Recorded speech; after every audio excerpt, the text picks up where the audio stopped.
brought to you by KR Mangalam University. We provide you the platform to turn your dreams into reality. Give wings to your aspirations with KR Mangalam University. उसने camera on किया और पूरी दुनिया को बताया कि पाकिस्तान की सड़कें कितनी खूबसूरत हैं, लेकिन कैमरे के पीछे जो हो रहा था वो भारत की सुरक्षा को छलनी कर रहा था। हरियाणा की एक सोशल मीडिया इन्फ्लुएंसर, 3 लाख से ज्यादा यूट्यूब सब्सक्राइबर, लाखों इंस्टाग्राम के फॉलोअर्स, नाम है उसका ज्योति मल्होत्रा। चेहरा मासूम है लेकिन काम है ट्रैवलिंग के व्लॉग बनाना, मगर मकसद जासूसी, वो भी पाकिस्तान के लिए। दिल्ली के दिल में बैठा था असल में एक पाकिस्तानी अधिकारी, एक डिनर के बहाने फंसाई गई एक यूट्यूबर लड़की, और शुरू हुआ एक ऐसा खेल जिसमें हिस्सा बने देश के अलग अलग कोनों से 6 और लोग। WhatsApp, Telegram, Snapchat, encrypted chats, fake profile और कोड वर्ड्स। जट रंधावा नाम के पीछे छिपा था एक पीआईओ शाकिर उर्फ राणा शहबाज। ज्योति से मुलाकातें होती रहीं, बातचीत होती रही और फिर एक दिन वो पीआईओ के साथ इंडोनेशिया तक जा पहुंची, लेकिन वहीं से शुरू हुई एजेंसियों की नजरबंदी और खुला वो पेज जो भारत के लिए एक साइलेंट वॉर की तरह था। ज्योति अकेली नहीं थी। गजाला, एक मुस्लिम विधवा लड़की, यामीन मोहम्मद, फंडिंग चैनल, देवेंद्र सिंह ढिल्लों, एक सिख छात्र जो पाकिस्तान एजेंटों को सेना की छावनी का वीडियो भेज बैठा, अरमान, सिम कार्ड से लेकर रक्षा एक्सपो तक पहुंचाने वाला गेटवे। ये कोई आम केस नहीं है दोस्तों, ये है भारत के भीतर बैठा एक ऐसा स्पाई नेटवर्क जो सोशल मीडिया के जरिए हो रहा था ऑपरेट। ट्रैवल विद जो, नाम मासूम, मकसद गहरा। क्या ये सब यूं ही हो गया या किसी बहुत बड़ी साजिश का हिस्सा थी ज्योति? ये सिर्फ एक ट्रैवल व्लॉगर थी, कैमरे के सामने हंसती, दुनिया घूमती और अपने फॉलोअर्स को बताती ट्रैवल विद जो, लेकिन कैमरे के पीछे कुछ और ही कहानी चल रही थी। एक कहानी जो सीधे पाकिस्तान की खुफिया एजेंसियों तक जाती है।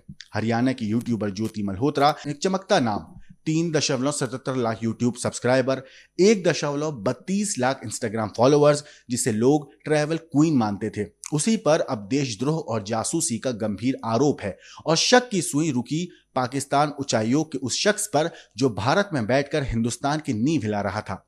एहसान उर रहमान उर्फ दानिश। उस रात जब दिल्ली के एक पॉश इलाके में दानिश ने ज्योति को डिनर पर बुलाया, सिर्फ खाना नहीं, एक षड्यंत्र परोसा गया था।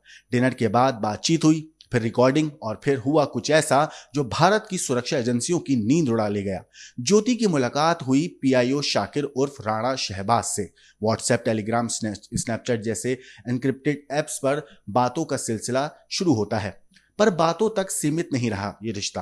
वो वीडियोस जो हमें पाकिस्तान का रंगीन चेहरा दिखा रहे थे, लाहौर की गलियां, कटासरज मंदिर, वाघा बॉर्डर की यात्राएं, दरअसल उन वीडियोस के पीछे छिपा था एक खुफिया मकसद। ज्योति को चुना गया था उसके ग्लैमरस सोशल मीडिया प्रोफाइल की वजह से, उसकी ट्रैवल स्टोरीज और उसके प्रभाव को देखकर उसे सौंपा गया था एक मिशन। पाकिस्तान की छवि को पॉजिटिव दिखाना था, भारत के इंटेलिजेंस लोकेशंस पर नजर रखना था और गोपनीय सूचनाएं जुटाकर भेजनी थी। हिसार की इकोनॉमिक ऑफेंस विंग की फाइलों में अब उसका नाम दर्ज हो चुका है। भारतीय दंड संहिता की धारा 152 और ऑफिशियल सीक्रेट एक्ट 1923 की धारा 3, 4 और 5 के तहत मामला दर्ज है। पर क्या ये कहानी सिर्फ एक लड़की की है? नहीं, यहां तो एक बड़े नेटवर्क की परतें उधेड़ने की शुरुआत है। गजाला, यामीन मोहम्मद, देवेंद्र ढिल्लों, अरमान, हरियाणा पंजाब से पकड़े गए वो लोग जो दानिश की इस इंडिया बेस्ड स्पाई रिंग का हिस्सा बन चुके थे। कोई वीजा दिलवा रहा था, कोई सिम कार्ड की सप्लाई कर रहा था, कोई भारतीय सैन्य ठिकानों का वीडियो भेज रहा था। और अब सवाल सिर्फ इतना है, क्या ये एक इन्फ्लुएंसर स्पाई का केस है या फिर भारत के भीतर एक पाकिस्तानी खुफिया नेटवर्क का खुला खेल? अभी 5 दिन की पुलिस रिमांड बाकी है, पूछताछ चल रही है, सवालों की बर्फ धीरे धीरे पिघल रही है और जब यह बर्फ पूरी तरह घुल जाएगी तो क्या बचेगा? ट्रैवल विद जो का नाम, या सामने आएगा एक ऐसा सच जिसे सुनकर आपको यकीन करना मुश्किल होगा? ज्योति मल्होत्रा देश की बेटी या दुश्मन का एक मोहरा? वो बस एक ट्रैवल ब्लॉगर थी, लाखों लोगों के लिए ट्रैवल विद जो एक यूट्यूब चैनल चलाती थी जो सीमाओं के पार की संस्कृति दिखाते थे, वहां की गलियों की रौनक, खाने का स्वाद और लोगों की मुस्कानें। लेकिन क्या हुआ अगर कैमरे के पीछे कोई और मिशन छिपा हो? 3.77 lakh subscriber, 1.32 lakh Instagram followers और एक सपना दुनिया को देखने का, दुनिया को दिखाना लेकिन इसी सोशल मीडिया की आड़ में चल रहा था वो खेल जो सीधे देश की सुरक्षा से टकरा रहा था। हरियाणा की यह यूट्यूबर ज्योति मल्होत्रा अब एक नाम नहीं बल्कि एक आरोप की शिकार है। पाकिस्तान के लिए जासूसी करने का आरोप। भारतीय एजेंसियों की माने तो जो का कैमरा सिर्फ सड़कें नहीं बल्कि राज भी रिकॉर्ड कर रहा था। शुरुआत हुई एक डिनर से। पाकिस्तान उच्चायोग में तैनात कर्मचारी एहसान उर रहमान उर्फ दानिश से इसकी मुलाकात होती है। दिल्ली के एक पॉश रेस्टोरेंट में दोनों ने साथ में खाना खाया। फिर बातों का एक सिलसिला शुरू होता है, कैमरे के पीछे से सीधा एक खुफिया नेटवर्क तक। व्हाट्सएप, जैसे मैंने बताया, व्हाट्सएप, टेलीग्राम जैसे इंक्रिप्टेड ऐप्स पर बातें होती थी। एक लड़की का संवाद चलता रहा, लेकिन ये बातचीत सिर्फ ट्रैवल टिप्स तक सीमित नहीं थी। आरोप है कि संवाद में भारत के संवेदनशील ठिकानों की जानकारी भी साझा की गई। उसने पाकिस्तान की खूबसूरत तस्वीरें दिखाई, मंदिरों की यात्रा की, सड़कों की शांति दिखाई, लेकिन इस कैमरे की फ्रेमिंग में कहीं ना कहीं पाकिस्तान का एक प्रोपेगेंडा भी छिपा हुआ था। और ये कहानी सिर्फ ज्योति तक सीमित नहीं। पंजाब और हरियाणा के अलग अलग इलाकों में 6 और ऐसे चेहरे हैं इस जाल में जो शामिल पाए गए। किसी ने वीज़ा दिलवाया, किसी ने वीडियोस भेजी जैसे मैंने बताया, और किसी ने सिम कार्ड, नेटवर्क वगैरह मुहैया कराया। आधिकारिक गोपनीयता कानून और नए बीएनएस के तहत गंभीर धाराएं कोर्ट में पेशी हुई है। 5 दिन की पुलिस रिमांड हुई है। और एक बड़ा सवाल है, क्या एक यूट्यूबर सिर्फ कंटेंट बना रही थी या कंट्रोल्ड मिशन पर थी? भारत की इंटेलिजेंस एजेंसियां अब इस पूरे नेटवर्क की परतें खोल रही हैं। क्या यह सिर्फ एक यूट्यूबर की कहानी है दोस्तों, या देश के भीतर छिपे एक बड़े पाकिस्तानी जासूसी रैकेट की यह शुरुआत है?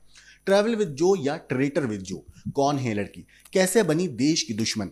क्या ये अब भी पर्दे के पीछे कुछ ऐसे राज हैं जो खुलने बाकी हैं? ये तो वक्त आने पे बताएगा, लेकिन इस वीडियो को अंत तक जरूर देखिए क्योंकि इस कहानी में आपको कई चीजें हैरान कर देंगी। नमस्कार, मेरा नाम है मोहम्मद आसिम और आप देख रहे हैं क्राइम तक। पाकिस्तान के लिए जासूसी करने के आरोप में हरियाणा की एक यूट्यूबर ज्योति मल्होत्रा को गिरफ्तार किया गया है। ज्योति मल्होत्रा को पाकिस्तान उच्चायोग के एक कर्मचारी से मुलाकात के मामले में शनिवार को पुलिस ने कोर्ट में पेश किया, जहां से उन्हें 5 दिन की पुलिस रिमांड पर भेज दिया गया। जानकारी के मुताबिक पाकिस्तान उच्चायोग में तैनात एक पाकिस्तानी कर्मचारी जिसका नाम एहसान उर रहीम उर्फ दानिश है, उसने ज्योति मल्होत्रा को डिनर पर बुलाया था। इस दौरान दोनों के बीच काफ़ी लंबी बातचीत हुई। यूट्यूबर ने उसके साथ एक वीडियो भी रिकॉर्ड किया था। बाद में दानिश और उसकी साथी अली एहसान ने ज्योति को पाकिस्तान के खुफिया अधिकारी पीआईओ से मिलवाया। ज्योति ने जेट रंधावा नाम से सेव किए गए एक पीआईओ शाकिर उर्फ राणा शहबाज से व्हाट्सएप, टेलीग्राम जो इनक्रिप्टेड ऐप्स होती हैं, इन पे बातचीत करना शुरू किया। ज्योति पर अभी भारतीय दंड संहिता यानी कि बीएनएस की धारा 152 और ऑफिशियल सीक्रेट एक्ट 1923 की धारा 3, 4 और 5 के तहत मामला दर्ज किया गया है। उनका लिखित बयान जो है वो भी दर्ज हुआ है और मामला हिसार की इकोनॉमिक ऑफेंस विंग को सौंपा गया है। वैसे बताया जा रहा है कि एहसान उर रहमान उर्फ दानिश भारत में रहते हुए हिंदुस्तान के खिलाफ साजिश को अंजाम दे रहा था। सुरक्षात्मक एजेंसियां इस मुलाकात को गंभीर मानते हुए जांच में जुट गई हैं। कोर्ट में पेशी के बाद पुलिस को अब 5 दिन का वक्त मिला है ताकि वो ज्योति मल्होत्रा से इस मुलाकात और बातचीत की गहराई तक जाकर पूछताछ कर सके। ज्योति का यूट्यूब चैनल है ट्रैवल विद जो के नाम से, जिस पर उसके करीब 3.25 लाख के आसपास सब्सक्राइबर हैं, 3.77 लाख। वहीं उसके इंस्टाग्राम जो अकाउंट है उस पर भी 1.5 लाख के आसपास फॉलोअर्स हैं। ज्योति के सोशल मीडिया अकाउंट से पता चलता है कि उसने भारत समेत कई विदेशी जगहों का दौरा किया है, ट्रैवल किया है, जिनमें इंडोनेशिया और चीन भी शामिल है। लेकिन एजेंसियों की नज़र उसकी पाकिस्तान यात्रा पर टिकी है, जिसके वीडियो उन्होंने 2 महीने पहले पोस्ट किए थे।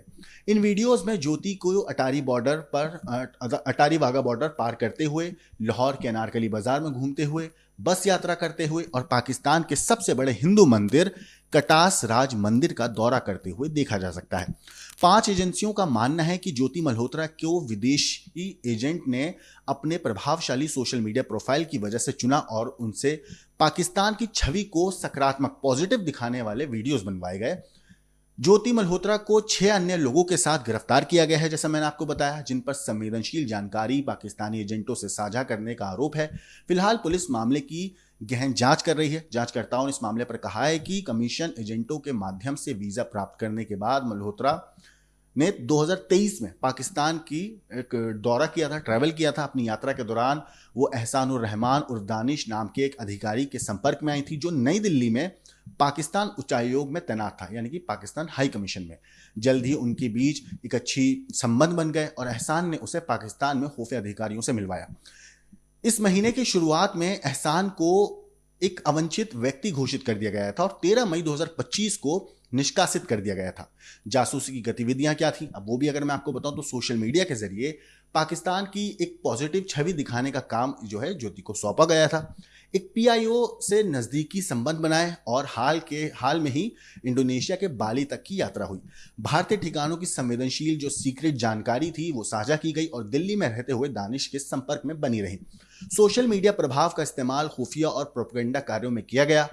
यह मामला एक बड़े जासूसी नेटवर्क का हिस्सा है जिसमें ज्योति समेत 6 और भारतीय नागरिक, जैसे मैंने उनको नाम बताया आपको, उनको पाक खुफिया एजेंसियों और उच्च आयोग स्टाफ के लिए एजेंट या माध्यम या मीडियम के रूप में काम करते हुए पाया गया है। गिरफ्तारियां हरियाणा के हिसार, कैथल, नूह और पंजाब के मलेरकोटला से हुई है। गजाला है जो लड़की पकड़ी गई है एक, और उसकी उम्र 32 साल है, एक मुस्लिम विधवा है। और यामीन मोहम्मद को दानिश के लिए वित्तीय लेन देन और वीजा प्रक्रिया में मदद करने के आरोप में पकड़ा गया है। देवेंद्र सिंह ढिल्लों एक सिख छात्र है जो पाकिस्तान यात्रा के दौरान संपर्क में आया और बाद में पटियाला छावनी का वीडियो पाक एजेंट को भेजा गया। अरमान नाम का जो लड़का था वो भारतीय सिम कार्ड मुहैया कराए और खुफिया और फंड ट्रांसफर का जरिया बना। वो रक्षा एक्सपो 2025 की साइट तक पहुंचा था। इस पूरे मामले में जांच जारी है और सुरक्षा एजेंसियां नेटवर्क के अन्य हिस्सों को भी खंगाल रही है। इस पूरी स्टोरी के ऊपर आपकी जो कुछ राय है, आपको जो भी कहना है, हमें कमेंट करके जरूर बताइएगा। बाकी देश और दुनिया की क्राइम की खबरों के लिए देखते रहिए क्राइम तक।